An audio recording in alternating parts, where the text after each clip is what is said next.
Hi, I'm Heather Moore, and this is the Cable News Roundup for June 24th. I'll start with Fox News and the O'Reilly factor.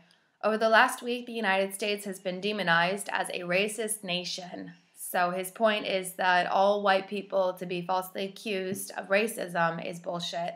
Then O'Reilly promotes his book, and finally they talk about the Confederate flag. O'Reilly believes the flag is a racist symbol, but he said some people believe it's not.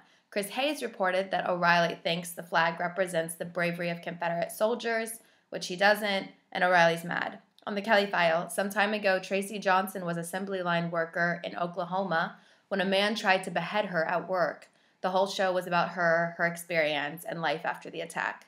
On Hannity, he has a segment where he says Democrats are more racist than Republicans. He shows some figures that show that more Republicans supported the Civil Rights Act in 1964 than Democrats.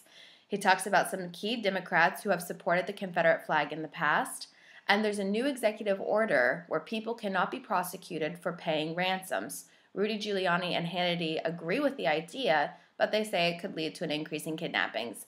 And he has a very short segment on why Bobby Jindal is running for president. Switching over to MSNBC, I'll end with Chris Hayes. Hayes says, some people support the Confederate flag. One supporter, a South Carolina state rep, said that the church victims should have tackled the gunman or done something to defend themselves while the shooter reloaded his gun. This man doesn't come out and say it explicitly, but he says that if one of the worshipers had a gun, maybe they could have shot the man. Some people are really upset that he said that. Hayes uses a chart to say that Islamic extremists kill fewer Americans than right-wing extremists. And finally, he says people are supplementing a debate on gun control with talk of the Confederate flag. On the Rachel Maddow show, an Ole Miss cheerleader wouldn't wave the Confederate flag some years ago, which led to the school phasing out the use of that flag. A prison guard has been arrested in the case of the two prisoners at large in upstate New York, and the Charleston shooter will probably face federal hate crime charges. The last word with Lawrence O'Donnell. There have now been two prison workers arrested in connection with the escaped prisoners in upstate New York.